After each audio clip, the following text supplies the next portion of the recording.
Muito bem, então agora a gente vai dar continuidade a essa aula 4. Vamos agora falar sobre o início do capítulo 8, propriamente dito, né? Já fizemos essa parte aqui. Estou pensando que esse negócio aqui está funcionando, ainda não está.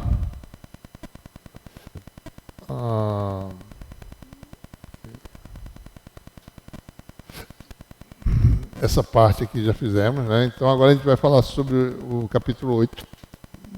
Rapidamente comentar sobre como se dá a interação de uma onda eletromagnética com objetos, de forma irregular qualquer. Depois vamos fazer a análise, né? Utilizando a forma canônica de ondas planas para determinar coeficiente de reflexão e transmissão. Falar sobre reflexão e refração em interface planar, né? Depois vamos conceituar usando a formulação para cálculo do vetor de densidade de potência, vetor de Poynting. Daí a gente vai poder calcular a reflectância e transmitância e vai entender como se dá o fenômeno de reflexão interna total em algumas situações e o fenômeno de transmissão total, o ângulo de Brewster, em algumas outras situações. Quando uma onda eletromagnética interage com um objeto, nós temos o quê? Dipolos elétricos, dipolos magnéticos induzidos, eles reagem, como a gente vai ver lá no capítulo 11, né? Radiação. Né? Se um campo elétrico excita um dipolo elétrico, por exemplo, ele começa a oscilar, e uma oscilação de carga, né? Gera uma radiação de reação, digamos assim. Então, é por isso que acontece reflexão, né? Espalhamento de luz, você gera ondas secundárias, né? Parte da luz que vem se propagando se consegue passar, mas você tem uma perturbação na trajetória regular da onda incidente, né? E isso pode ser calculado com várias modelagens, né? Se o objeto é irregular, então você fala em espalhamento, e o espalhamento vai depender do tamanho do objeto em relação ao comprimento de onda, né? Se ele é grande, se ele é pequeno, se ele é comparável. Então, aproximações distintas podem ser usadas, é isso. E se o objeto é mais regular, então você tem, como a gente vai ver nesse capítulo, né? A gente vai ter a frente de onda originalmente incidente no objeto. Se ele for regular, é de se esperar que o objeto reflita com uma frente de onda parecida, né? Próxima. Certo? Bom, então, quando você fala em interfaces planares, admitindo a aproximação de uma onda plana que se estende por todo o espaço, a gente pode resolver o problema exatamente. Certo? Ou seja, para interfaces planares, o coeficiente de reflexão para ondas planas pode ser determinado de forma simples. Tá?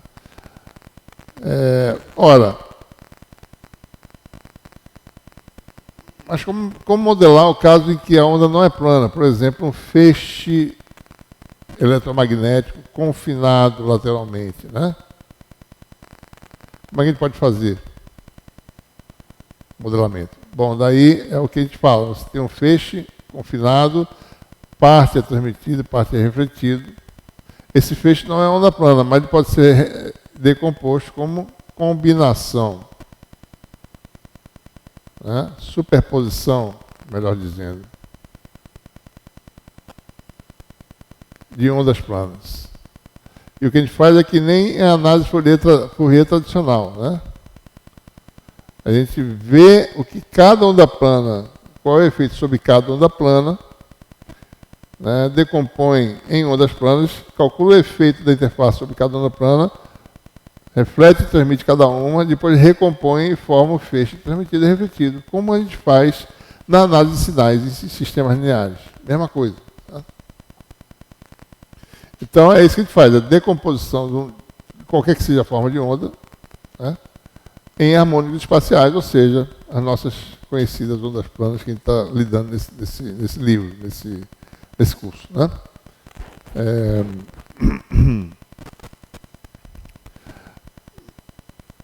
Além disso, se você fala em lasers, por exemplo, né, muitos lasers são feixes razoavelmente colimados, quer dizer, todas as ondas planas que compõem o feixe são razoavelmente paralelas, né, com o mesmo vetor de onda. Né? Então, se você calcular a coeficiente de reflexão para a onda plana por exemplo, em frequências ópticas, né, para lasers, por exemplo, você vai, para a onda plana, você vai razoavelmente determinar o coeficiente de reflexão para um laser de largura finita, tendo em vista que a divergência, né, que os harmônicos se propagam de forma colimada, digamos assim. Certo?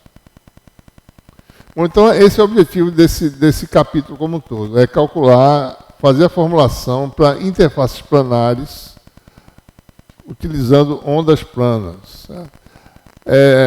Situações mais complexas podem ser analisadas, ele não vai analisar aqui, mas eu gostaria de comentar. Né? Você pode ter uma superfície, por exemplo, periódica. Né? Nesse caso, você pode decompor, observa-se o quê? Né? O surgimento de ordens de difração. Certo? O problema pode ser resolvido quase que exatamente utilizando a formulação muito semelhante à que a gente está desenvolvendo aqui, certo? A gente não vai fazer isso porque isso aqui dá um certo trabalho, né? Está fora do escopo do nosso curso. Mas só para dar essa ideia, né? Ele poderia também pensar, e interfaces periódicas são o que a gente chama de grade de difração, né? Podem ser estudadas, certo? Bom, qual é a metodologia de análise? A gente considera dois estados de polarização ortogonais ao versor, né, que dá a direção de propagação, que está alinhado na direção do vetor de onda, e calcula coeficientes, né, de reflexão e de transmissão para cada polarização. Né? Então, você tem um campo, digamos, EV e EW, e a onda se propaga na direção U. A gente calcula para um estado de polarização e para outro estado de polarização os efeitos, e qualquer que seja o estado eu posso calcular, certo, como superposição dos coeficientes, né, digamos assim, os coeficientes.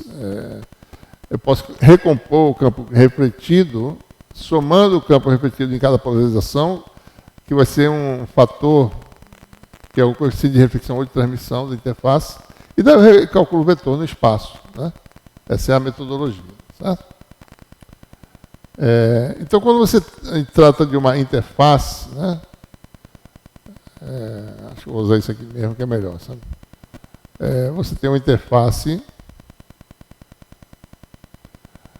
Então, a gente vai considerar aqui, certo?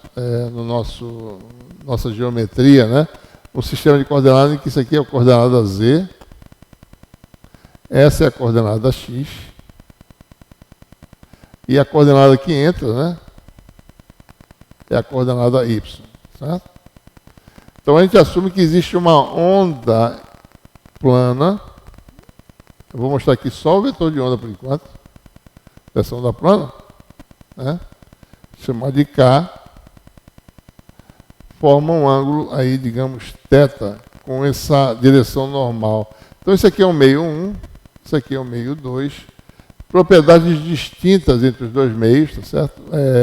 Esse aqui vai ter um índice de refração eta2 e aqui índice de refração eta1.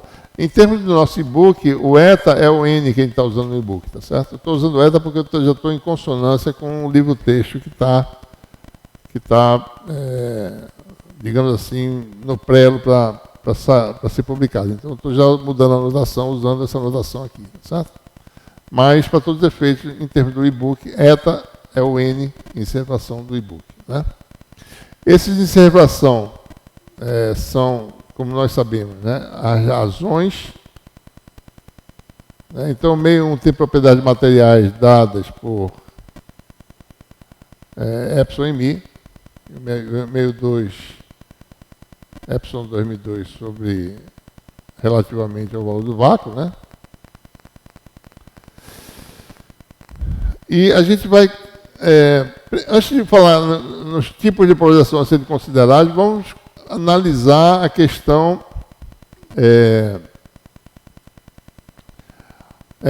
dos vetores de ondas da onda, né? Então você tem uma onda plana, tá certo? Incidente, que ela ocupa todo o espaço, né? Existe no meio 1, tá certo? Isso aqui é a frente de onda. Nós sabemos que parte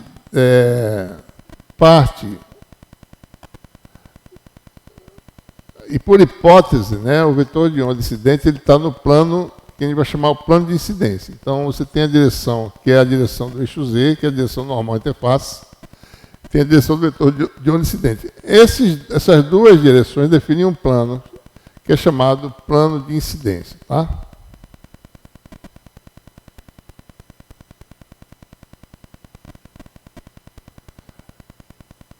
Então, por hipótese, a onda incidente tem um vetor de onda no plano de incidência, que eu vou chamar de, o plano, no caso, que a gente está vendo aqui, é o próprio plano de XZ, né?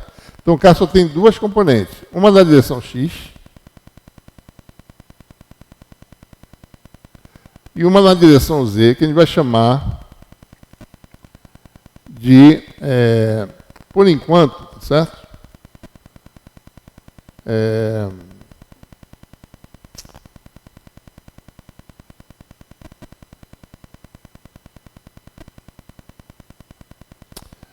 Ele vai chamar de K1, certo? Ou seja,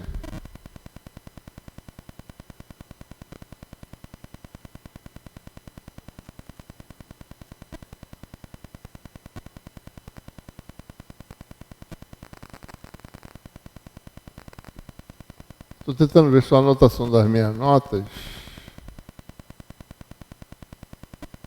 Eu estou chamando de KZ aqui nas notas, por nenhuma razão aparente, mas acho que é para diferenciar, para ser bem geral. Deixa eu pensar aqui se é mais conveniente chamar de K1. Vou chamar de K1.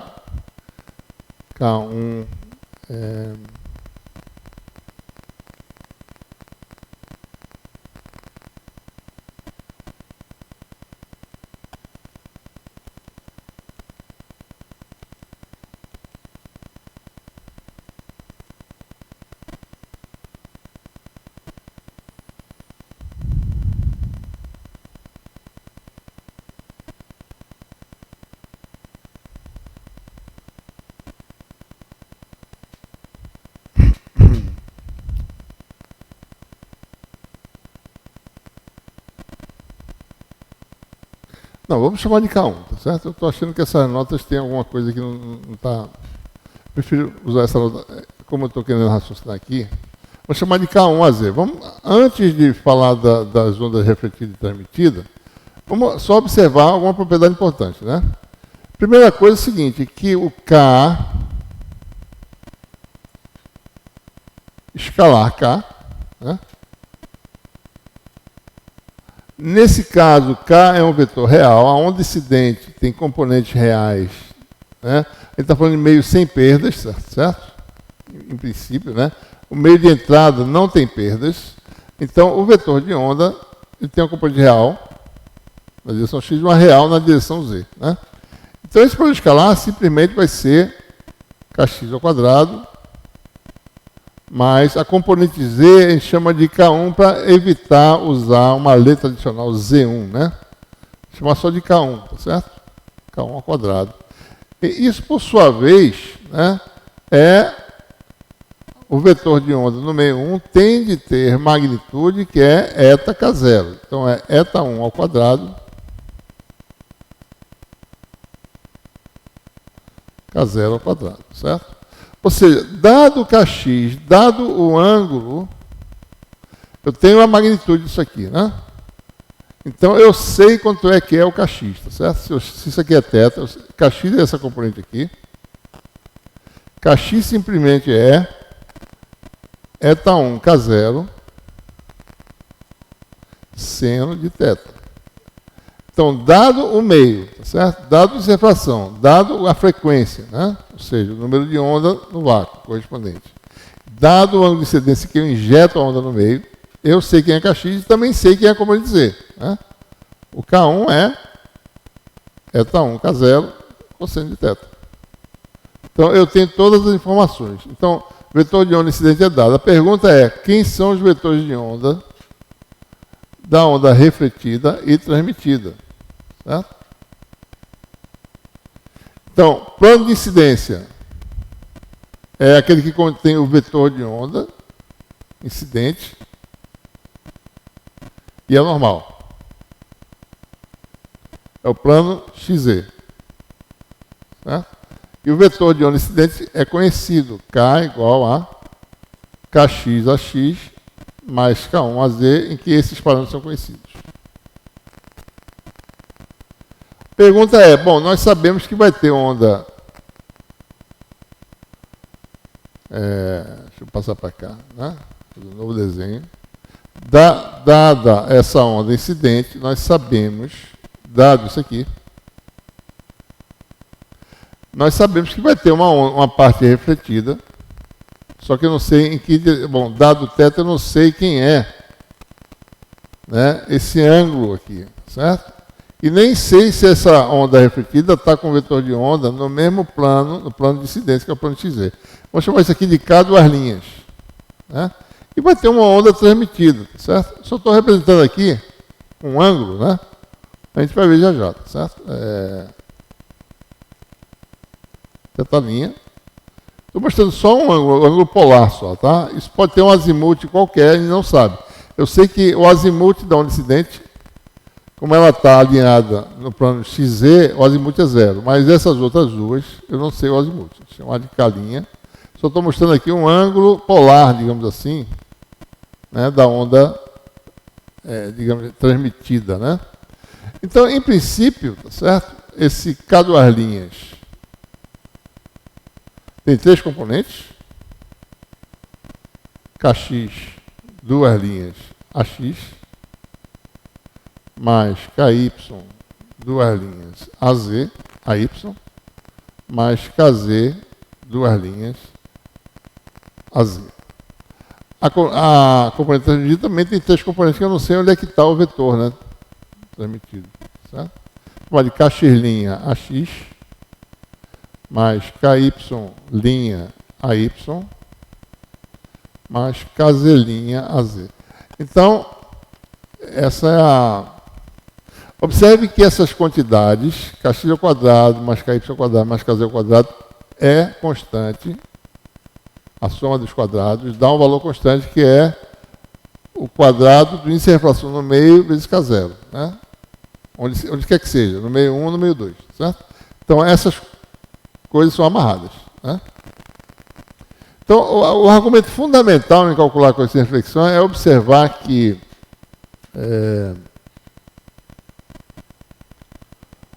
quando você vai tentar resolver o problema, a restrição que eu tenho é que os campos na interface, o campo total de um lado tem a componente tangencial que satisfaça a condição de contorno na interface. Né? Então, o campo do lado 2, tangencial, aliás, o campo do lado 2 menos o campo do lado 1, chamado de ΔE, né? Produto vetorial com N, que dá a componente tangencial, tem que dar 0. Né? Porque não tem carga nesse problema. São materiais, lembrando, né? Aquela questão de densidade de carga, ela não existe aqui. Né? Nós temos meios livres de carga, não tem carga. Mesmo que seja condutor, a carga total dá 0, certo? Então não tem carga no problema. E se tiver carga, não tem carga de superfície. Né? Isso aqui independe de carga também, na realidade. Né? E o campo tangencial depende de corrente de superfície, mas corrente de superfície não existe, porque os campos penetram. Né? Então as correntes ocupam volumes. Então o campo tangencial H também é conservado. Né? Então essa equação aqui. Observe que as ondas planas têm como argumento a função exponencial de menos jk escalar x. E essas condições de contorno têm de ser satisfeitas na interface igual a 0 em qualquer lugar, certo? Ora, como cada onda plana tem um argumento desse tipo, eu só posso satisfazer as condições de contorno se todas as funções tiverem dependência com as coordenadas no plano z igual a 0 idênticas. Ou seja, esse fator aqui é o mesmo para todas as ondas consideradas. Esse é o argumento mais importante no cálculo de coeficiente de reflexão e transmissão numa interface simples, né? Então, para satisfazer a condição de contorno z igual a zero, aquele fator exponencial calculado em z igual a zero tem de ser o mesmo para as três ondas. Para a onda incidente, para a onda refletida e para a onda transmitida. Aonde? Em z igual a zero. Né? Então, esse é o argumento. Né? Aqui está a onda incidente, né? Isso aqui eu estou chamando de K1, tá certo? Aqui na minha anotação anterior está KZ. Não sei porque eu usei KZ, eu acho que é mais conveniente usar a onda, isso aqui usar 1 no lugar, tá certo? Em z igual a zero, o x vale x a x mais y a y, né? Num ponto qualquer do plano z igual a zero. Produto escalar de K com x. Não tem componente y, né? Vai ficar kx vezes x. Para a onda incidente. Para a onda transmitida, né? Aqui está inclinado aqui, mas esse y está entrando no quadro, tá certo? Só para vocês poderem perceber. XYZ, né? Então, o K' tem 3 componentes. Isso aqui está errado também, tá certo? Isso aqui é chamado, eu chamei de... O K' eu chamei de... Aqui embaixo. De caselinha, né? Eu voltei essa anotação também. Vamos chamar de caselinha. Então, tá, tudo bem. Vamos chamar de caselinha. Vamos chamar isso aqui de K1. Isso aqui está certo. Deixa isso aqui do jeito que está, certo? Não, isso aqui está certo. O de entrada é K1, tá certo? O transmitido é caselinha, né? Em z igual a zero, pelo escalar de K com x. X só tem componentes, o vetor posição tem componente só, está aqui, ó, x e y. Então vai ficar kx' vezes x mais ky' vezes y. Então, o segundo argumento da exponencial é k'x. E para o terceiro vetor, isso aqui não é 2 não, tá certo? Isso aqui está muito equivocado, isso aqui é kz duas linhas, né, que eu chamei. Né? Kx duas linhas, ky duas linhas e menos kz duas linhas. Por quê? Porque a onda refletida está para baixo, certo? Porque a onda refletida tem que ter uma componente negativa na direção z. Não pode ter uma componente positiva, senão ela está ali ainda para cima, né? Ela está voltando. Né? Então, o K duas linhas vai ter componente kx duas linhas, ky duas linhas, menos kz duas linhas. Em z igual a zero, essa parte aqui não tem, né? Porque z igual a zero. Então, o K escalar x, K duas linhas, escalar x, dá isso aqui. Né? Ou seja, então, vamos lá.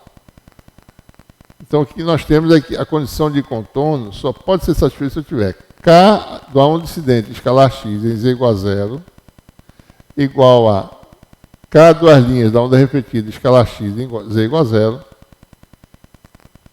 igual a K' da onda transmitida, escalar x igual a z igual a zero. Se eu não satisfazer essas condições, eu posso satisfazer as condições de contorno para alguns valores da interface, mas não para todos. Para satisfazer para todas, as ondas têm que variar semelhantemente, né, com as coordenadas no plano da interface. Certo? Senão eu não consigo satisfazer as condições de contorno.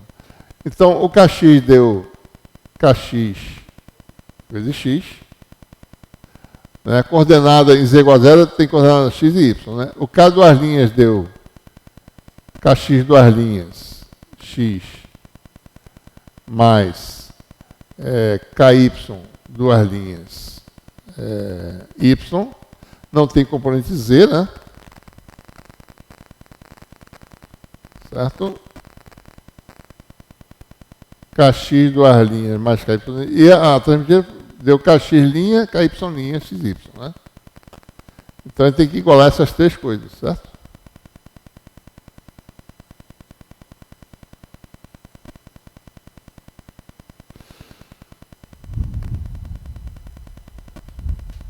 Não é isso? Ora, eu só posso ter igualdade dessas funções de x e y se o coeficiente em x e o coeficiente em y nos termos de cada lado da igualdade, aqui lembre-se, né, mais 0 vezes y. Né? Os coeficientes são iguais, caso contrário eu não consigo igualar todas as condições. Ou seja, dado kx, temos que kx duas linhas igual a kx' igual a kx. Então isso aqui é conhecido. Então, obrigatoriamente, a onda refletida tem a mesma componente x do vetor de onda e a onda transmitida também. Aliás, vice-versa, né? A onda refletida e a transmitida. Tá? Mais ainda, né? 0 igual a ky duas linhas, que é igual a ky'. Conclusão, ondas refletida e transmitida tem vetor K no plano de incidência. Só tem as componentes x e z também. Se o vetor de onda de entrada está no plano xz, os vetores de onda refletida e transmitida também estão no plano de incidência. Né? Resta saber agora, e a componente z? Olha, então nós temos que K da onda transmitida é kx, AX, mais, chamar de K1', vamos chamar de K1, tá certo? K1 a Z. Olha, K1 está amarrado, né? K' escalar K' é igual a quem, né? O vetor de onda no meio 2 vai dar eta 2 ao quadrado, K0 ao quadrado. Né? Certo? Então, isso aqui é kx ao quadrado, conhecido pelo ângulo de incidência, mais K1 ao quadrado. Então, eu conheço K1. K1 é conhecido, é isso ao quadrado menos isso ao quadrado. Certo?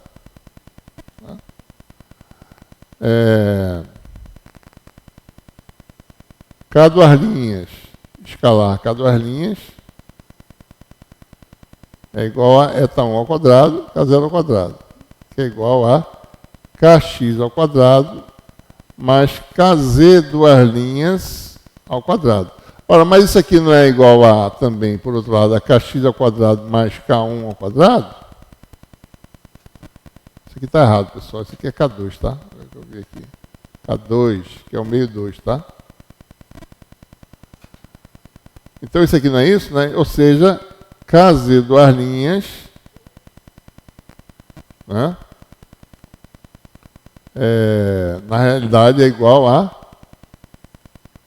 K1, componente Z de entrada. Ou seja, o vetor de onda de saída é dado por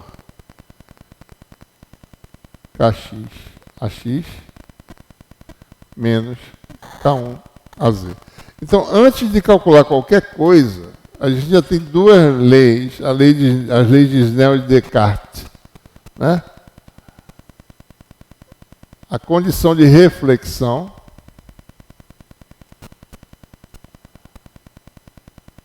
ou seja, como a componente x do vetor refletido é a mesma componente x do vetor incidente, isso diz que o ângulo de reflexão, que eu chamo de teta duas linhas no diagrama que tem aqui, certo?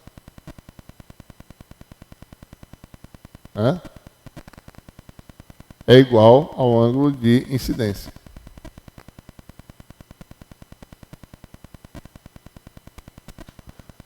Primeira condição, certo? Segunda condição que a gente obtém, certo?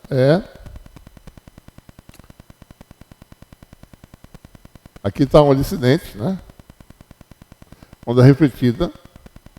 Quer dizer, ele está mostrando só o vetor de onda. Mesmo ângulo. E a onda refratada. Bom, vamos botar um ângulo maior, depois a gente vê sobre que condições ele é maior ou menor. Teta linha. Né? Olha, a componente Z, K1, aliás, componente x, né, do vetor de onda refratado é o índice de refração no meio 2, seno do ângulo, né, seno de θ'. Olha, mas esse kx é o mesmo kx da onda incidente, que é, a gente acabou de mostrar, né, θ1, K0, seno de θ, que é essa componente aqui. Então, igualando essas duas coisas, que é a condição, né, de casamento das condições de contorno, obtém-se o quê? N1, θ1, seno de θ, igual a θ2, seno de θ'. Essa é a famosa lei de Snell, né?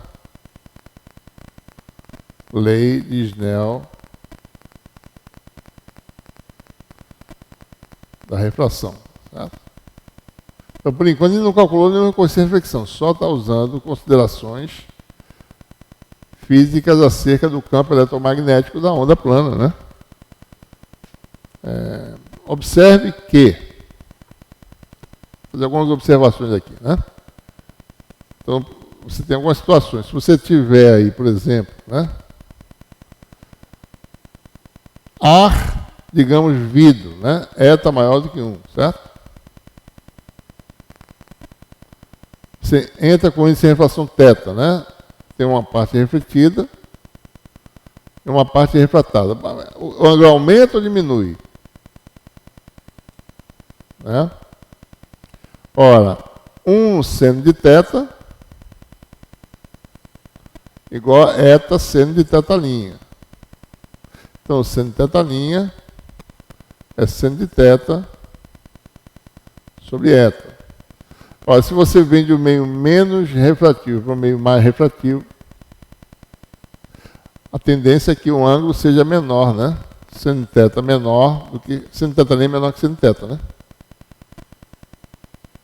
Como a função seno, ela até π sobre 2, ela ela aumenta, né? Se o seno de A é menor que seno de B, é porque A é menor que B. Ou seja, quando você vem de um índice menor para um índice maior, a tendência é de aproximação em relação à direção normal. E vice-versa. Se você vem de um meio opticamente mais denso em direção ao meio opticamente menos denso,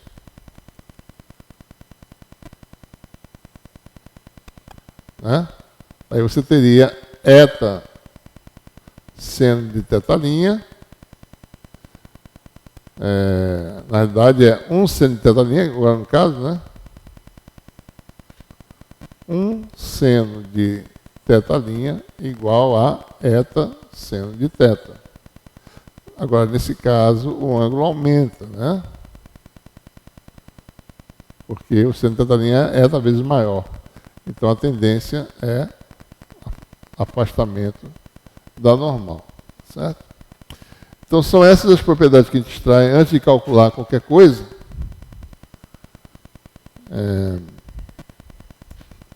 E agora nós vamos sumarizar isso, certo?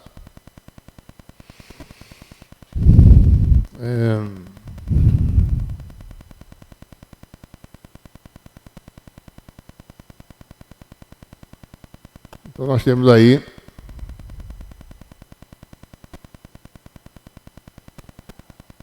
a lei de Snell e a lei da reflexão, né? Certo? Então, os vetores de onda, se eu quiser representar em termos de ângulos, certo? Isso aqui é eta que a gente está usando, né? Então, o vetor de onda incidente tem a componente x, que é o seno do ângulo, se eu quiser usar a trigonometria, tá certo? Componente z, que é o cosseno, né? A refletida, mesmas componentes, x, todos os vetores de onda são iguais, na direção x. Aqui existe a mudança de sinal da onda refletida. E a transmitida tem um ângulo θ'. Como é que é essa relação de θ é dado, então θ' é dado pela lei de Snell, né? Você pode calcular, certo? Outra observação, sem a gente calcular nada, se você tem um conjunto de interfaces paralelas,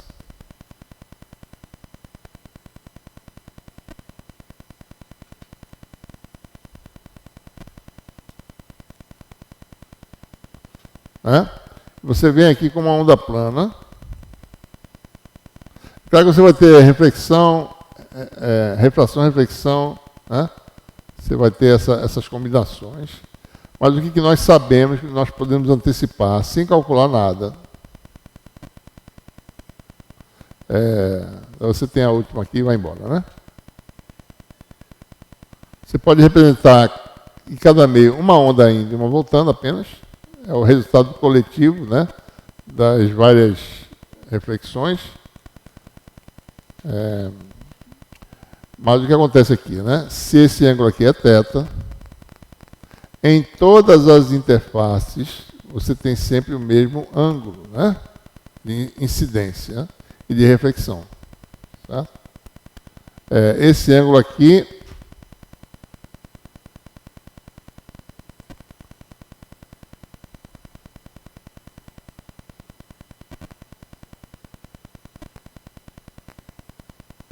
aliás, desculpe, não é o mesmo ângulo, não. Não é isso que eu quero dizer, não é outra coisa. Eu quero dizer que em todas as interfaces, o K das ondas transmitidas e refletidas é sempre na direção X, na direção da interface, é conservado. Né? Essa é a propriedade fundamental. Não tem como eu modificar o K na direção X se eu injeto uma onda com o Kx conhecido.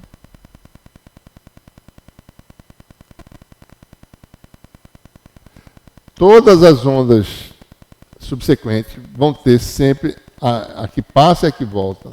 Todas elas vão ter todas a mesma componente Kx. Certo? Não quer dizer que o ângulo é o mesmo, não. Certo? Quer dizer apenas que a componente X é a mesma. Né? O ângulo é diferente por quê? Porque o K resultante em cada meio depende do índice de refração, né? Etaí, certo? Então, você tem aqui o primeiro meio, eta1, eta2, etc. Né? E o ângulo depende, né? No meio I, o Kx é etaI, K0, seno de θi, né? Que é esse ângulo aqui. Ó. Certo? Né? Que é o ângulo de incidência e o ângulo de refração. Ou seja, Kx é mantido constante para toda interface. Então, quem se altera é o ângulo de refração em cada interface dessa. Essa é outra propriedade importante, fundamental, em que a gente pode descobrir o comportamento de muitos dispositivos, tá certo? Simplesmente sabendo esse fato, que o vetor de onda, a propriedade fundamental é essa, o vetor de onda na direção tangente à interface, para interfaces planares paralelas, o vetor de onda é conservado na direção X. Essa é a propriedade fundamental que a gente extrai dessa análise. Né? Bom, como é que a gente calcula o coeficiente de reflexão? Bom, vamos ser cuidadosos aqui. A gente está modificando em relação ao e-book. O e-book tem um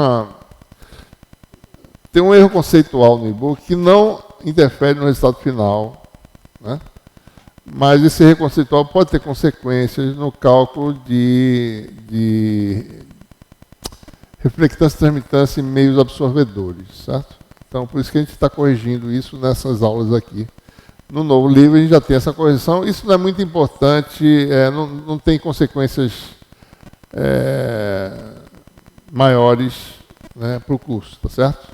É só um detalhe importante que a gente tem que, para ser rigoroso, no formalismo que a gente está desenvolvendo, certo? Mas, vamos lá.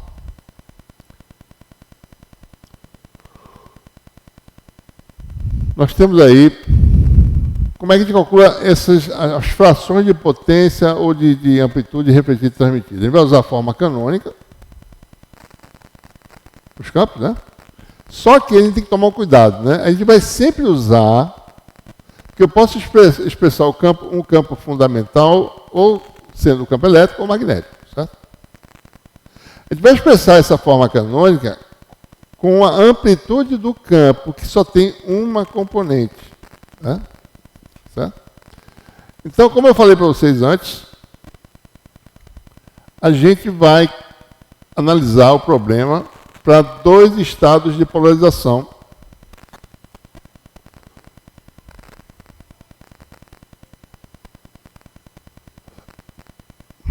Ortogonais.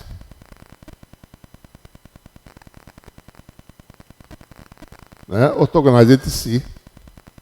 E como eu falei para vocês, qualquer outra situação de um campo ortogonal à direção do vetor de onda, esse campo pode ser decomposto, né, como superposição desses 2 campos, para os quais a gente vai calcular os coeficientes de reflexão e transmissão.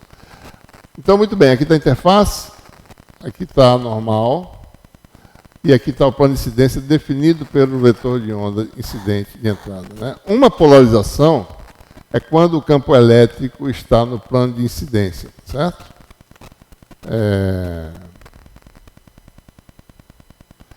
E o campo magnético, né, é ortogonal ao plano de incidência. Então, o campo está entrando aqui. Na realidade, o campo elétrico tem que estar na direção oposta. Né? Então, como a gente vai botar a direção Y para dentro, então, aqui vai ser o campo elétrico, para um estado de polarização, o campo está no plano de incidência, e o campo magnético está ortogonal ao plano de incidência. Esse é um tipo de polarização. Né? Então, H só tem uma componente. Né? Esse é o tipo de polarização que é a polarização P. Né? Esse é o tipo de onda que a gente também chama de ondas TM.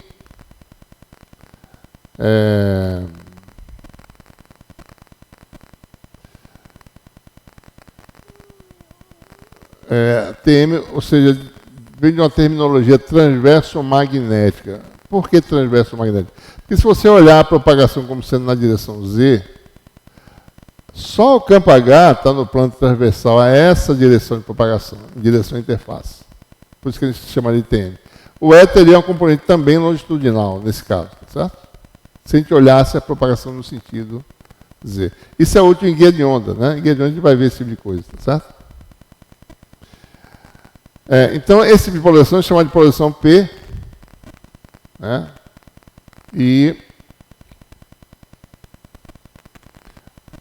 Ou equivalentemente onda transverso magnética, certo? Então, nesse caso, o campo H só tem uma componente no nosso sistema de coordenadas, lembrando que é X, Y entrando no quadro e Z, né? O campo elétrico tem 2 componentes, componente XZ, campo magnético só tem uma. Segundo estado de polarização, você quer polarização paralela, né? Também, né? Polarização paralela, P ou TM.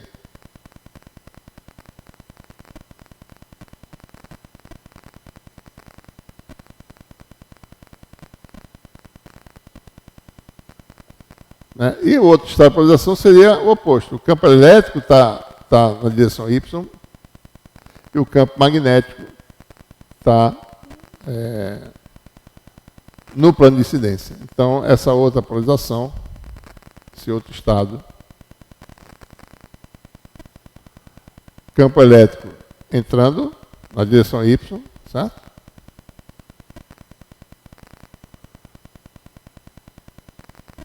E o campo magnético, vamos ver se está certo aqui, né? É vetorial H, tá certo? Dá o fluxo para cá, né? Então, é entrando e o H fazendo isso aqui, ó.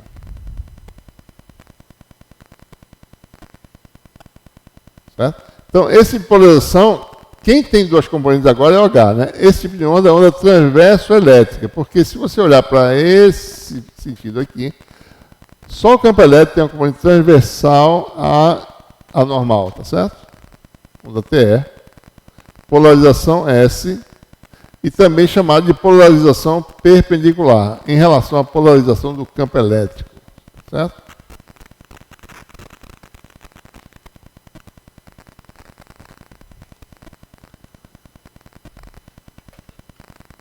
Então, São esses dois estados de polarização que a gente vai considerar, né? Ondas TE, ondas TM, ondas P e S, ou polarização paralela e perpendicular. Então, qual é a metodologia que a gente vai utilizar, né? A gente vai expressar os campos em termos daquele que só tem uma componente, certo? Só lembrando que a gente dele falou ainda hoje, né? Nós relembramos isso, né? Se você quer representar o campo, a onda canônica em termos do campo elétrico, né? Você escreve dessa forma, certo? E H é simplesmente K vetorial E sobre ômega mi, né? Certo? Porque a gente mostrou, né? A gente reforçou esse conceito. E se você pega o E, joga nessa expressão, dá K vetorial 0 sobre ômega mi exponencial. Se for em termos de H, então quem é conhecido é a amplitude do campo magnético, o vetor campo magnético é conhecido, essa constante. Então é menos, né, estão lembrados, né, menos K vetorial H sobre ômega epsilon. Né? Então o E fica dessa forma. Por que a gente faz isso? Bom, porque isso facilita a expressão por vetor de Poynting quando a gente expressa em termos, os campos em termos daquele que só tem uma componente. A gente vai ver já por quê, certo? Mas essa é a metodologia. Então, a estratégia é sempre expressar os campos em termos daquele que só tem uma componente. Né?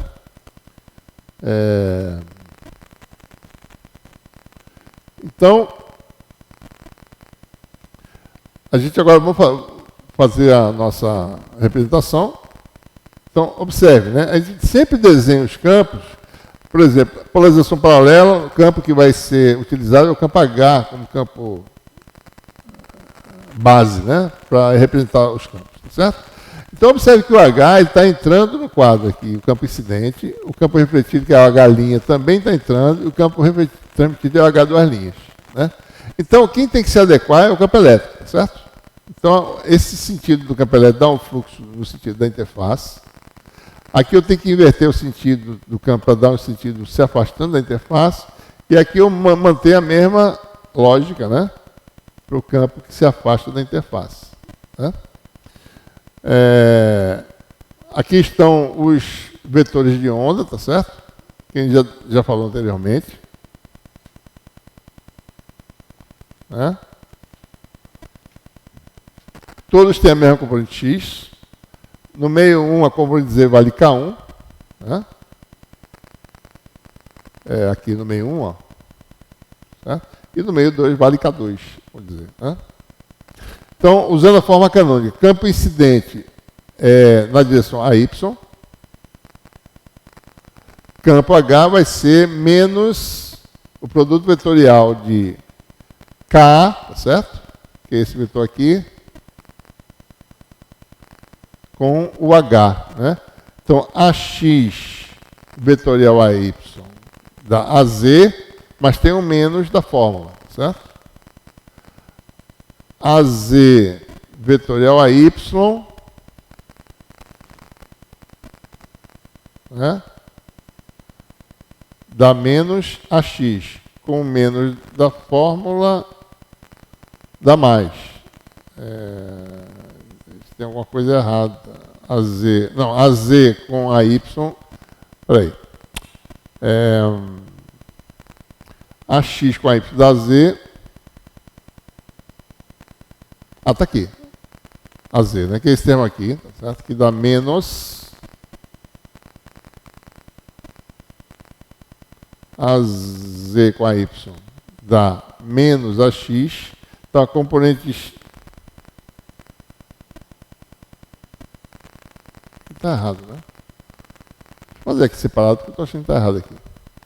Vamos ver, o K é dado por KX AX. Vou fazer aqui essa continha para ver se eu não errei. Mais K1 AZ. Então, o campo incidente é H0, que é igual a H0 a Y, né? Esquecendo o vetor de onda. Então, você tem um produto vetorial. O campo elétrico é menos 1 sobre ômega, o campo é zero, né? Menos 1 sobre ômega epsilon 1 K vetorial H0, né? Que vai dar Kx AX mais K1 AZ vetorial H0 a Y. Isso aqui dá o quê, né? Direção x, z, y dá menos x. Então aqui vai dar menos K1 AX, x, y dá z. Então mais Kx AZ. Né? Certo? Isso aqui é o que deu, e tem um menos daqui, tá certo? Então vai ficar menos H0 sobre ômega epsilon 1. Então vai dar K1AX menos Kx AZ sobre ômega epsilon 1 H0. Então esse é o campo elétrico, né? Aqui está certo, né? Está correto, certo? Aqui está errado, eu tenho a impressão.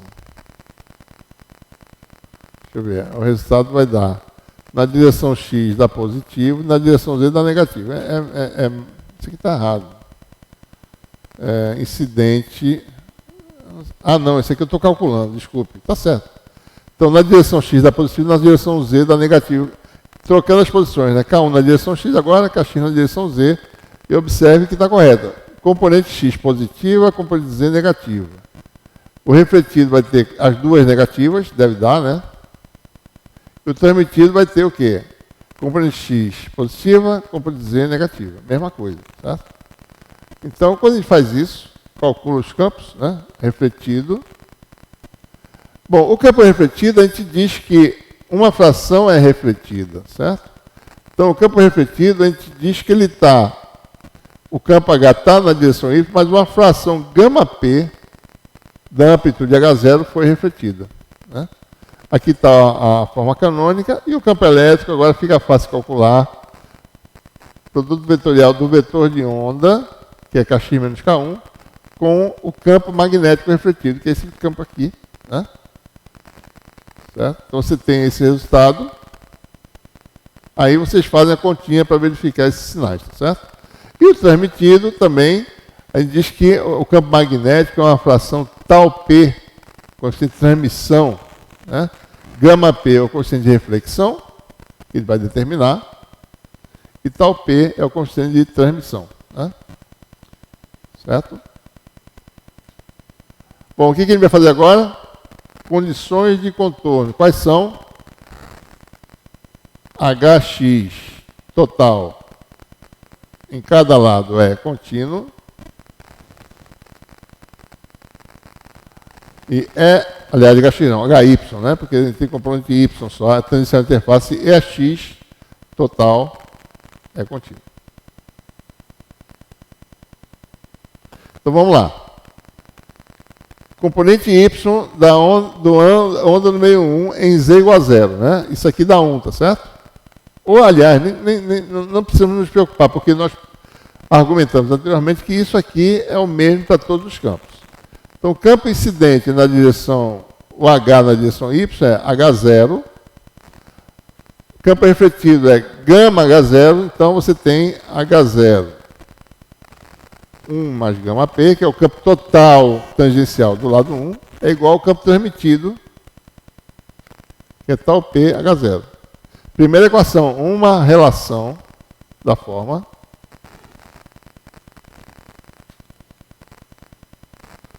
H0, vou botar aqui, tá? 1 mais gama P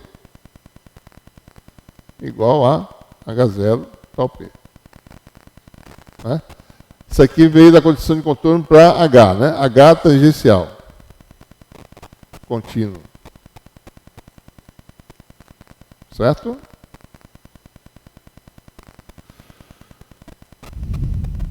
Mesma coisa para H, né? Então, os campos totais são Do lado 1 é a soma vetorial, a soma dos campos, né, quem quer que seja. Do lado 2 só tem um campo. Eu já fiz aí para o campo incidente. Então, essa foi a primeira equação, eu acabei de demonstrar, tá certo? A segunda, né, basta ver por inspeção aqui.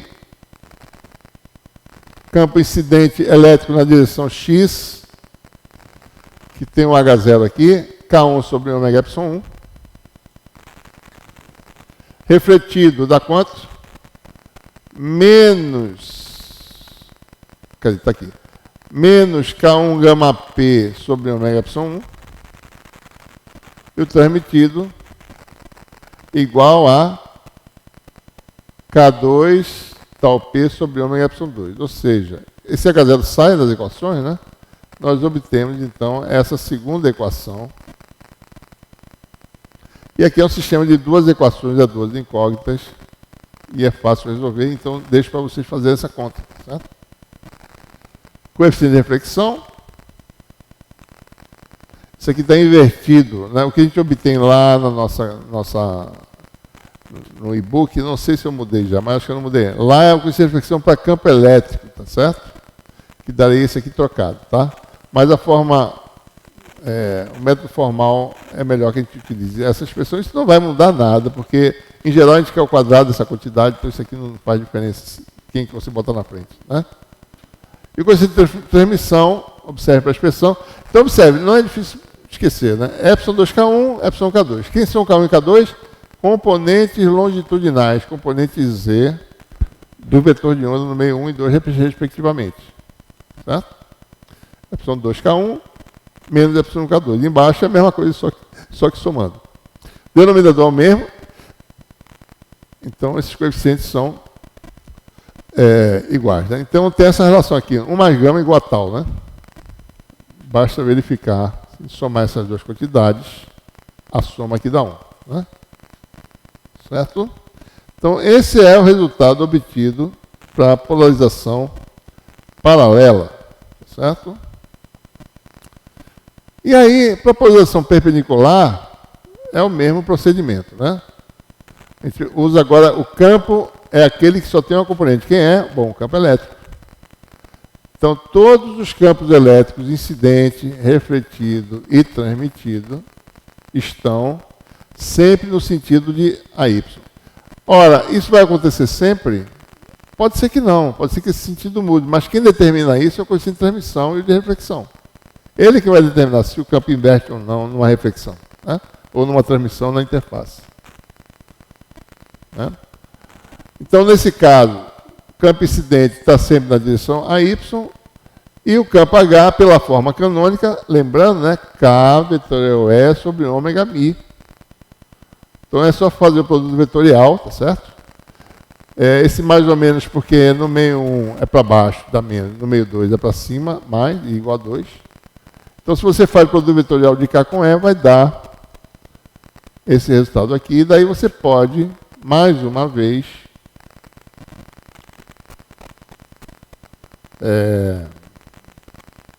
escrever os campos, né? Esse aqui é o campo incidente, o campo H, tá certo?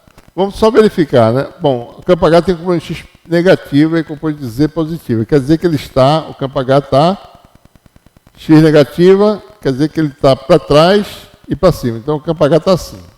Né? E o campo E está entrando. E vetorial H, se você fizer produto vetorial com a reta da mão direita, dá para cá. Certo? Está correto. Né? E por aí vai, tá certo? Campo refletido, só observar o campo H. Componente X e Z, isso aqui está errado. Né? Não, isso aqui pode estar certo. Deixa eu ver. Componente X e Z positivas, né? Quer dizer que o vetor H está desse jeito e o refletido, a E, está desse jeito. Né? E vetorial H, pela regra da mão direita, dá para cá. Isso aqui é o H, certo? Isso aqui é o E, isso aqui dá o K duas linhas. Então está correto. Né?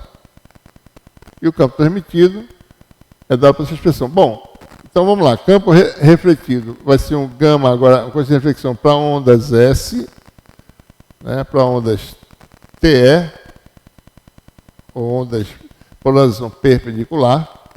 Com essa transmissão agora é o tal S. Né?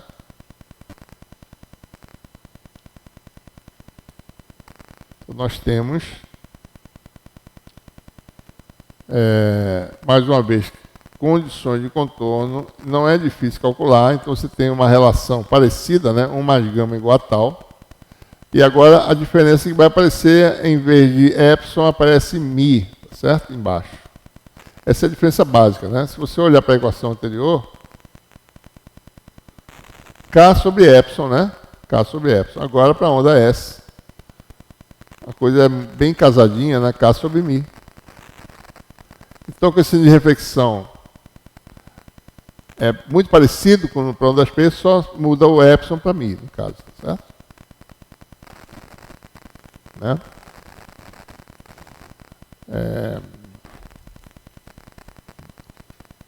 Mesma coisa aqui, né? Mi2K1 sobre essa soma, Mi2K1 mais Mi1K2, né? Esse lá é 2 epsilon 2K1, se eu não estou enganado, né? Se você olhar com reflexão para ondas P, 2 epsilon 2K1. E aqui é combinações Mi-K trocadas, né? E aqui dá 2 Mi2K1, certo? Então são expressões que não são difíceis de perceber. Se você sabe para uma polarização, você sabe para outra. Polarização TE, transverso elétrica, aparece o Mi, né? Como coeficiente dos componentes longitudinais dos campos. Ondas TM, aparece o epsilon. Tá?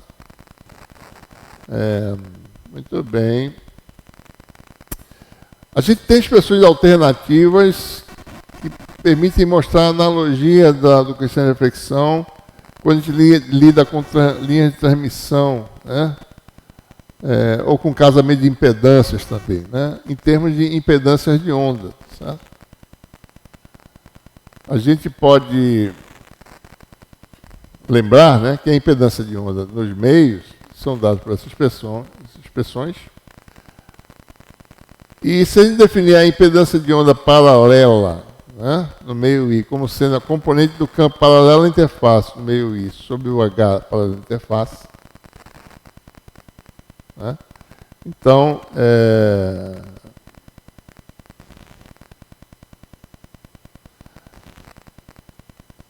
nós temos aí, no caso de ondas P, né, o Z paralelo dá Z cosseno de θ. Vamos dar uma olhadinha rápida. Deixa eu só... ver se eu consigo apagar tudo. Não, não consigo. Então, escape. Não consigo não. Deixa eu apagar essas coisas. Vamos ver aqui.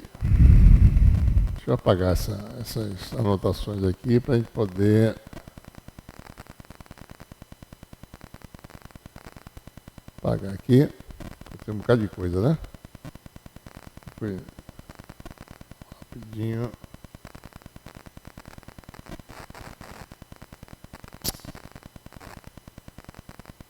Ok.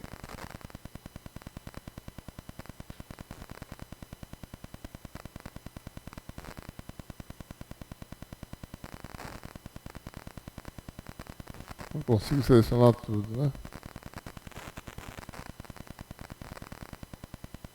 Tem jeito. De apagar aqui é meio difícil, né? Bom, vamos... Bom, deixa lá. Tem espaço aqui para escrever. Vamos dar uma olhadinha na impedância de onda no caso de polarização paralela, né? Então,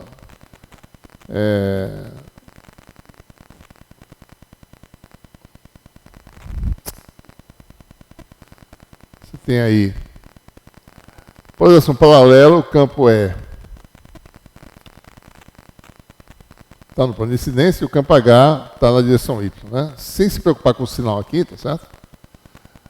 A componente, bom, isso aqui é um ângulo θ, né? Θ. Né? Então a componente paralela do campo é cosseno de θ, né? E paralela a quem? Paralela à interface. Né? O campo tem uma componente paralela à interface E cosseno de θ, esquecendo o sinal, sem se preocupar com o sinal, e uma componente H paralela à interface H cosseno de θ. Isso aqui dá E sobre H, cosseno de θ. E sobre H é a impedância de onda. Então, a impedância de onda paralela é dada por Z cosseno de θ, né? Então, a impedância de onda paralela no meio I é ZI cosseno de θI, certo? Onde θI vale θ no meio 1 ou θ' se igual a 2, né? Então, a gente mostrou que a coeficiente de reflexão dá ε2K1 menos 1 ε1K2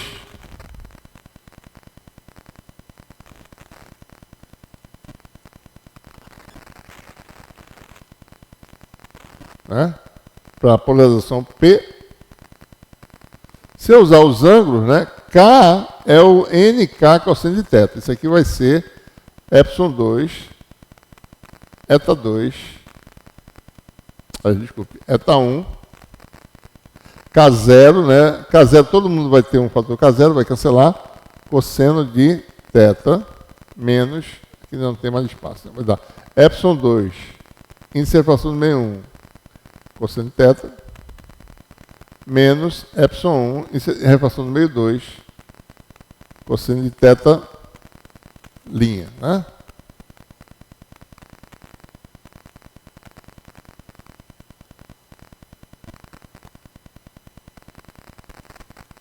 Dá mais, né?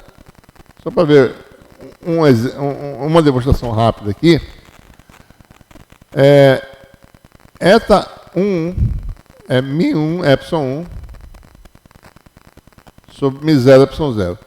Eta2 é a mesma coisa. Como todo mundo tem o mesmo fator, então aqui eu posso tirar esse eta e botar raiz de μ epsilon, né? ε2 raiz de μ1 epsilon cosseno de θ menos, vou fazer só o numerador, né?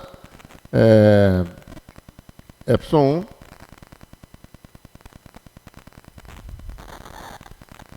μ2 ε2 cosseno de θ' dividido por um termo semelhante que é mais, né?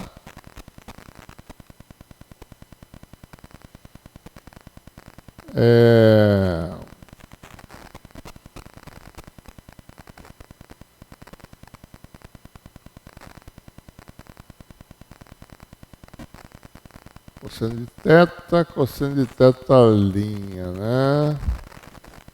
Mi sobre epsilon.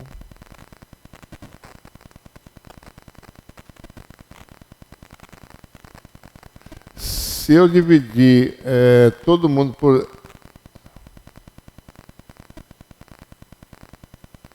Bom, vamos fazer aqui. Isso aqui vai dar ε2, né? Raiz de μ1 sobre ε1 vezes raiz de ε1 cosseno de θ, né? Esse primeiro fator, o μ0 ε0 é comum a todos os termos, daí tem o segundo termo que é menos ε1, vou botar assim, μ2 sobre ε2 raiz de ε2, né? Desculpa, isso aqui está errado. μ1 ε1, né? μ1 ε1 μ1 sobre ε1 vezes μ1 ε1 sobre ε1, eu botei ε embaixo, então aqui ficou ε ao quadrado, que dá aliás, desculpe. Então, quando eu divido por ε, eu tenho que botar um ε em cima, então já tinha um ficou ε ao quadrado raiz, daí ficou o quê? Um ε extra aqui, né? Aqui também, né? Multipliquei, dividi por ε2, multipliquei por ε2 em cima, com o ε2 que tinha, ficou um ε2 do lado de fora, certo? Cosseno de θ'. Embaixo ficou algo parecido. ε2. Eu já posso fazer mais rápido, né? Menos sobre ε cosseno de θ, agora fica mais. ε2, mesma coisa. μ2 epsilon 2 cosseno θ'. Né? Bom, então esse epsilon 2 cancela, né? Aqui estão as impedâncias, você vai ter então Z1 cosseno θ menos Z2 cosseno θ' sobre a soma, né? Que é o que nós mostramos aí na nossa formulação, certo? Então, em termos de impedância paralela, né, fica mais simples a expressão do cosseno de reflexão, né? A gente vai olhar a gente vai voltar essa expressão lá no capítulo 9, né, cosseno de reflexão de linhas de transmissão. Né, casamento de impedância consiste em casar as impedâncias, né, dos elementos interconectados. No caso aqui, é casar a impedância dos dois meios, tá certo? Então, impedância paralela para a polarização P, cosseno de transmissão, 2 vezes a impedância do meio 1, paralela sobre Z1 mais Z2. Da mesma forma, a gente obtém algo parecido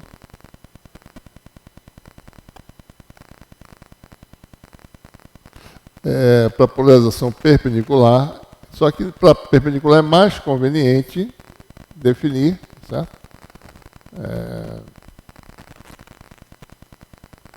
As admitâncias, né, de onda, que é o inverso da impedância, e a admitância paralela, que é a componente paralela de H sobre a componente paralela de E. No caso da polarização S,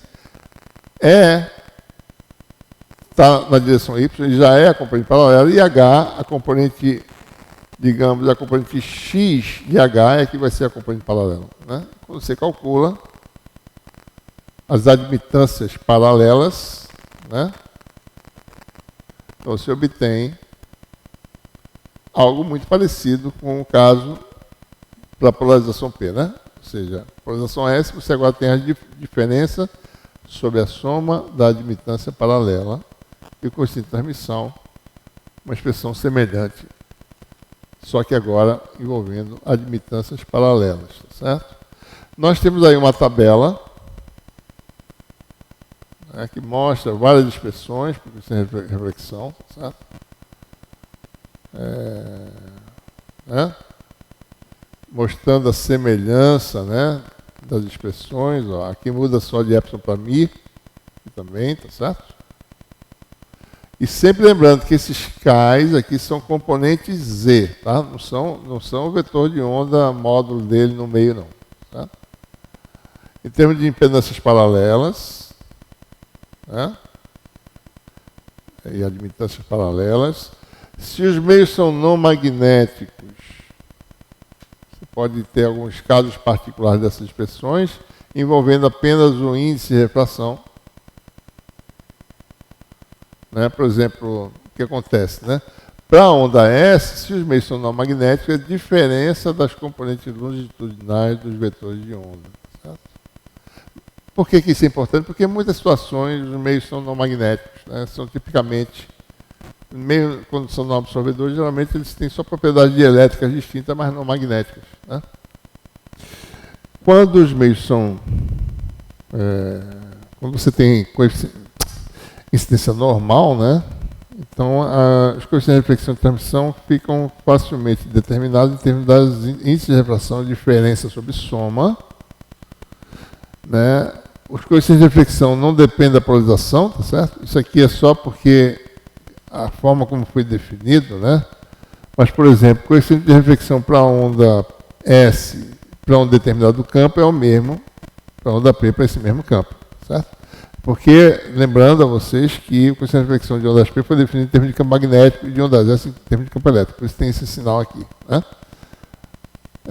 Mas esse sinal não tem muita importância e, mesmo assim, se você calcular o campo elétrico transmitido sobre o incidente, em ambos os casos vai ser o mesmo, com o mesmo sinal. Mesma coisa aqui, tá certo? Observe que o coeficiente de transmissão é diferente, né?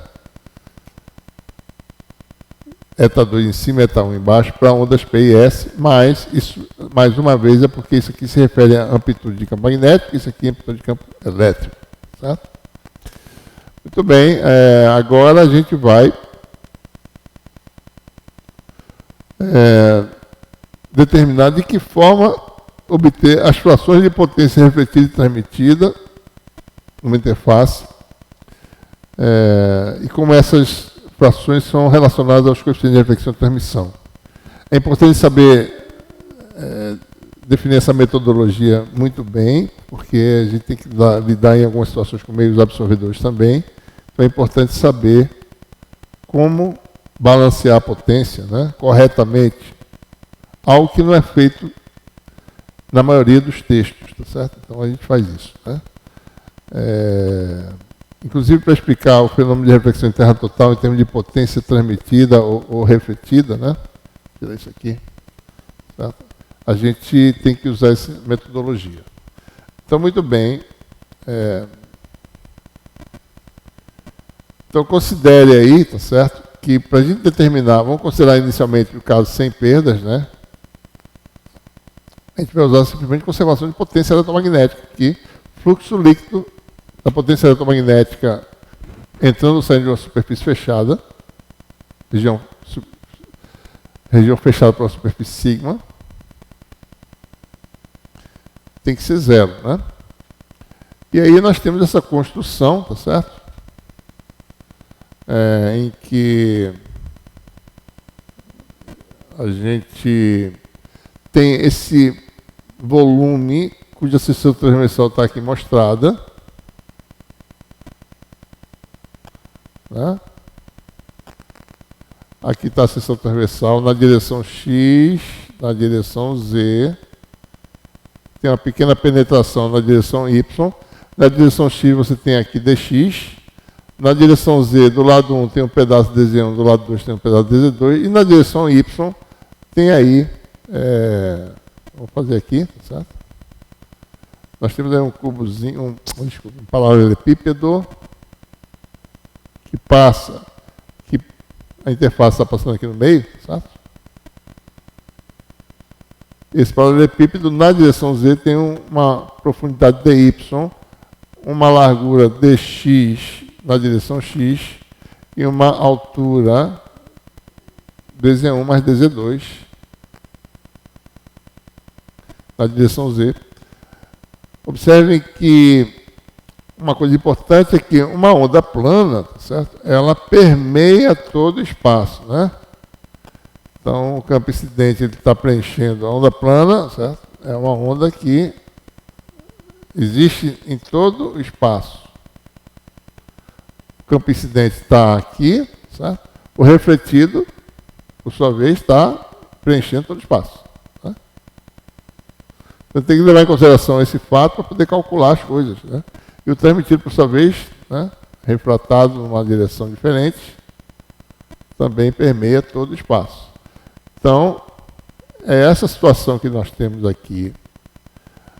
Né? Você tem onda entrando e saindo dessa parede, onda só, né? O campo faz isso, né? No meio 2, desculpe. Faz isso aqui, né? Faz assim, certo? No meio 1 faz isso, né? E faz isso, certo? E assim por diante. Mas, enfim, né? Nessa parte de dz1 tem uma componente do fluxo de potência incidente da densidade de potência Sx com Sx duas linhas. Na outra parede também. Isso aqui é o plano x1. Né? Isso aqui é a superfície de referência x2.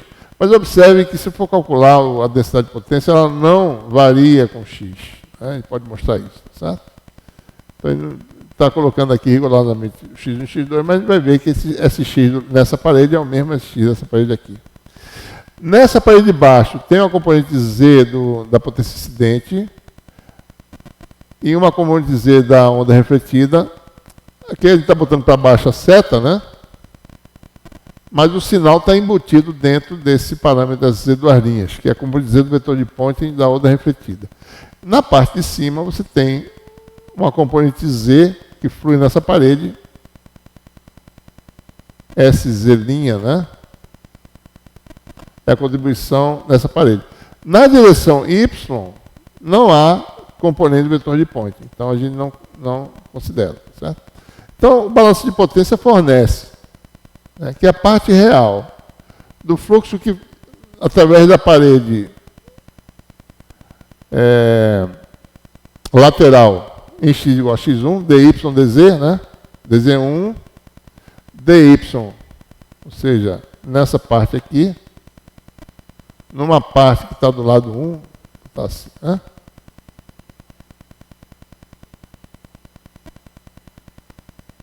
Fazer 3D aqui, tá certo? E aqui do lado 2, né? Esse aqui é o nosso paralelepípedo. No lado dz1. Então aqui flui SX e flui também SX duas linhas. Aqui também flui SX e SX duas linhas, né? Numa profundidade dz1 e numa altura dz1 e numa profundidade dy.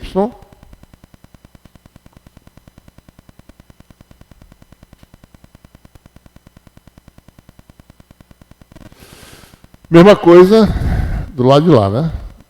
dz2, profundidade dy. Então você tem uma contribuição SX', e aqui também SX', né? Na parede de baixo, você tem SZ' e SZ duas linhas, soma das duas, porque isso aqui tem sinal negativo, e saindo tem SZ' na parede de cima de profundidade dy e largura dx. Então, se a gente olhar, é isso que a gente fez aqui nesse balanceamento. Né? Deixa eu ver se eu risquei isso aqui. Tirar esse risco. Esse risco aqui não está. É um risco que eu risquei aqui. Então você tem na parede da esquerda essa contribuição na parte de baixo e essa contribuição na parte de cima. Sai do lado da parede da direita em x2, né? Sai essa quantidade, que isso aqui vai cancelar, certo? Menos, né? Então isso dá zero. E aqui você tem, isso aqui tem um erro. Entrando embaixo, fluxo para dentro do volume é esse, fluxo para dentro é menos esse aqui. Esse aqui está saindo, certo? Por que mais aqui? Porque o sinal está dentro de SZ duas linhas, né? Então, com isso, você tem que... É a parte real, né? Lembrando, tá certo? Como o Kx é real, a dependência, né? Da densidade de potência é exponencial de menos jkx, do campo é menos jkx, com o conjugado cancela isso aqui. Não tem dependência em x. Então, essas contribuições de x e x2 são iguais. Então, o resultado que se obtém é que a potência eletromagnética é conservada se você tiver potência ativa, né? A parte real da componente Z do campo incidente, do vetor de point do campo incidente, igual a menos a parte real da onda refletida, do vetor de point da onda refletida, que dá menos por quê? Porque isso aqui é negativo, então isso aqui vai dar mais. E aqui dá parte real da componente Z do vetor de point da onda transmitida. Né? Esse é o resultado obtido. E é fácil de interpretar isso aí. Por que não é a potência incidente igual a potência refletida mais a potência transmitida? Por que está parecido só com a componente Z? Bom, porque no fundo é isso. A potência total incidente, total, é igual a potência total refletida mais a potência total transmitida. Essa expressão aqui quer dizer isso. Vamos ver por quê, né? Imagine que você tem um feixe finito, de largura finita, profundidade ΔY, né?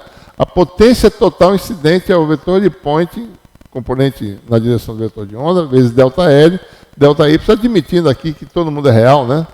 Só para a gente poder raciocinar, certo? Uma interpretação simples, geométrica. Essa largura do feixe incidente, digamos que tem a largura finita, ilumina uma largura ΔW. ΔW projetado na direção de ΔL, certo? Ou seja, dá delta W cosseno de θ incidente, que é θ, não é θ1, tá certo? Isso aqui é θ, esse aqui é θ', né? De acordo com a nossa notação. Então você tem aí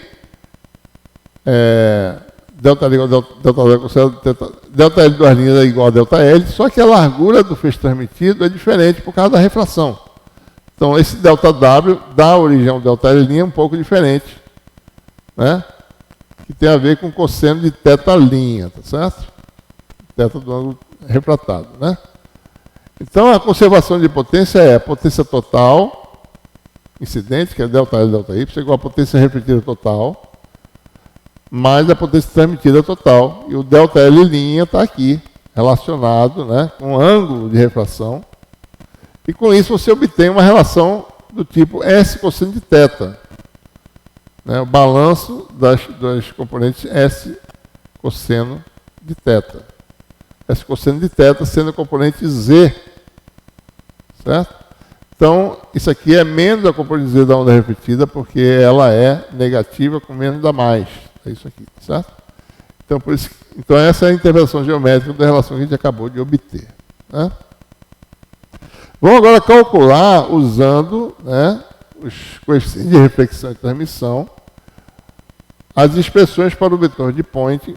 E agora a gente vai entender por que é importante utilizar, na nossa metodologia, né, representar os campos tendo como base o campo que só tem uma componente.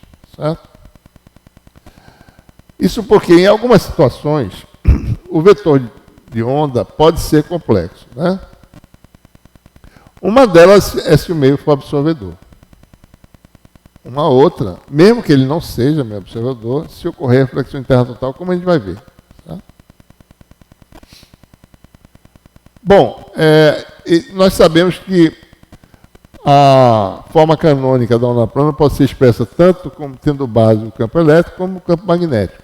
Se o campo elétrico é utilizado, certo?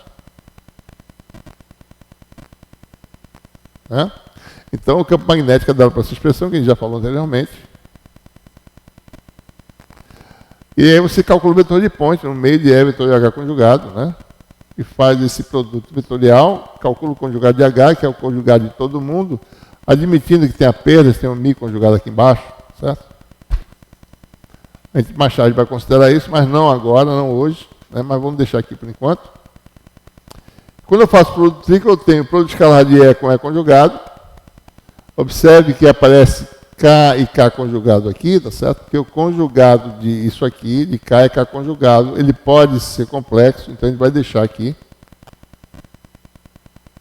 Então vai ter um produto triplo, que vai aparecer o produto escalar de E com E conjugado, que dá E0 ao quadrado. E aqui o fator exponencial que apareceu, que não existiria se o K fosse real, né? A gente vai deixar por enquanto que ele seja complexo. E tem o segundo produto escalar, que é K conjugado com E0 conjugado. Ora, em princípio, esse termo aqui não é zero, apesar de K escalar E0 ser zero para uma onda plana. Não é verdade que o K conjugado escalar E0 é igual a zero. Certo? Se eu escrevesse o vetor de Point em termos de H, né, ou seja, como campo base, então a expressão do vetor de... Bom, apareceu um mi conjugado aqui. Para o vetor de Point seria dessa forma agora, certo? E aparecia o K com H0 conjugado. Né? Esse termo adicional estranho aqui, nos dois casos. Né? Ele não posso dizer que ele é totalmente zero, porque quando você tem K escalar H igual a zero, mas K escalar H conjugado não é necessariamente igual a zero. Né? Certo? Então, esse é o problema. Então, por que a gente usa uma componente só? Né? É por isso, porque a gente quer eliminar aquele termo adicional do vetor de Point, certo? Ou nesse caso, ou nesse caso. Por exemplo, se você tem ondas TM, o H tem uma componente. A gente expressou com essa reflexão os nossos campos assim, certo? O K, mesmo sendo complexo, ele tem componentes só X e Z. K escalar H dá zero, porque H está na direção a Y. Né? E K conjugado, tá certo? que seria Kx conjugado, o Kx é real, né? Porque é imposto pelo campo incidente, e o K longitudinal pode ser imaginário, certo? Mas mesmo que fosse conjugado de todo mundo, a x e a z são versores reais. A x escalar y dá zero, a z escalar y dá zero, ou seja, K conjugado escalar h dá zero para ondas Tm. Né? E KH conjugado também, certo? Que é outra relação que tem lá, né? Para ondas TE, o E está na direção a Y, o K, mesmo sendo complexo, o produto escalar do K conjugado com E dá zero. Certo? Então, em resumo, né, se eu usar para ondas TM, se eu expressar o vetor de ponte em termos da componente de H, certo? Esse termo aqui sai. Para ondas TE, esse termo aqui, o E tem uma componente só, então isso aqui dá zero também. Então esse termo aqui sai. Por isso que a gente expressou, a nossa formulação foi feita utilizando a amplitude do campo, que só tem uma componente. Então, quando eu tiver ondas TM, eu vou representar a densidade de potência em termos da amplitude do campo magnético, certo? Ondas P, né?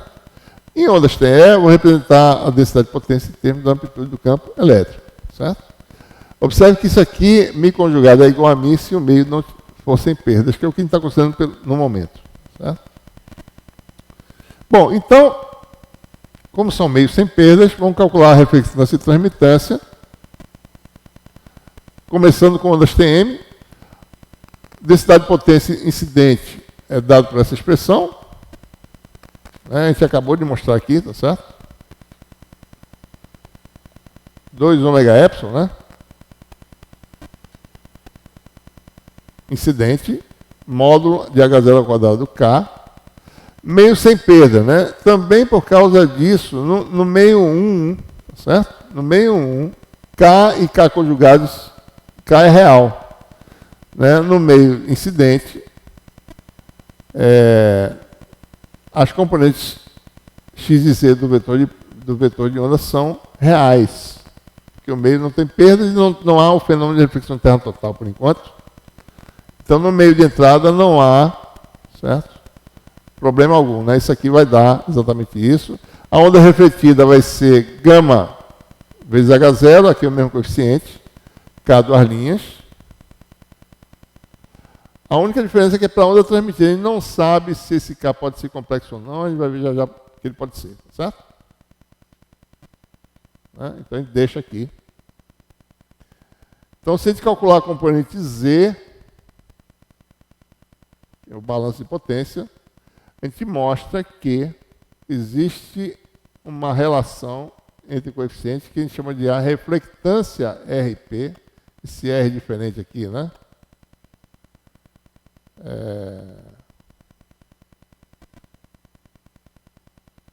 Esse R calculado, escrito dessa forma, esse R específico, diferentezinho, né? Mais TP de Z igual a 1, por que de Z? Porque aqui tem um fator aqui, tá certo? De onde vem isso? Bom, eu podia calcular isso na interface Z igual a 0, isso aqui desapareceria, mas eu estou calculando num ponto qualquer dentro do meio 2,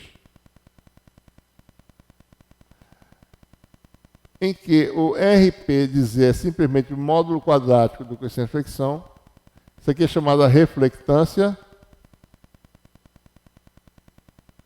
da estrutura para ondas P. Como eu sei que o coeficiente de reflexão é um módulo quadrático. E a transmitância dada por essa expressão, parte real disso aqui, tá certo? Como o meio é sem perdas, isso aqui tem que independer de Z, K2 de K2 conjugado. Mesmo que tenha reflexão total, o K2 pode ser imaginário puro, tá certo? Então,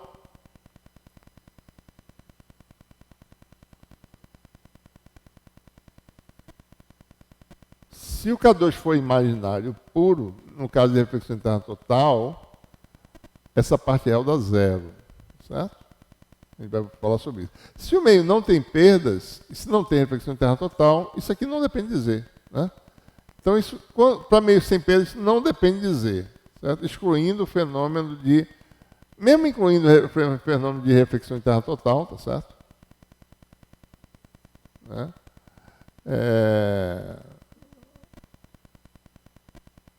E para meio sem perda, isso não depende de Z. Então, enfim, a transmitância pode ser calculada simplesmente pela parte real, isso aqui, desprezando isso aqui dá 1.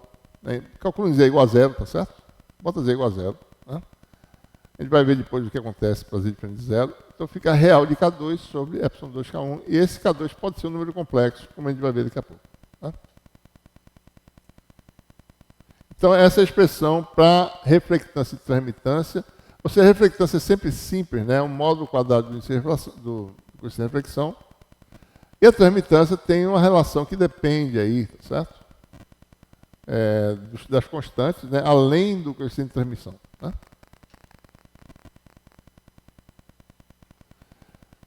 Pronto, para ondas TE, mesmo raciocínio. A gente usa agora a forma do vetor de ponte expressa em termos do campo elétrico. Né? Campo refletido é γS é 0, módulo, tá certo? Campo transmitido tem essa expressão, tal S. Denominador agora é μ. Eu estou fazendo agora diretamente Z igual a 0, não tem fator exponencial. Então, fazendo a mesma relação de balanço de potência, a gente obtém agora uma relação entre reflectância e transmitância. Né? Com esses parâmetros, eu calculo a potência refletida e a potência transmitida. Certo? Eu sabendo isso aqui, eu sei quanto de potência vai ser refletida e transmitida. Eu posso calcular. Certo? Então, a reflectância é módulo quadrado do γS e a transmitância, módulo quadrado do tal S, com essa razão aqui, tá certo? Semelhante ao caso do TP, né, se você olhar, real de K2 sobre K1, real de K2 sobre K1, só que aparece μ1 sobre μ2, e que aí aparece ε1 sobre ε2. Né? Certo? Bom, a gente vai parar por aqui, certo? Porque a aula já ficou bastante extensa, né? E a gente vai deixar a parte de reflexão interna total,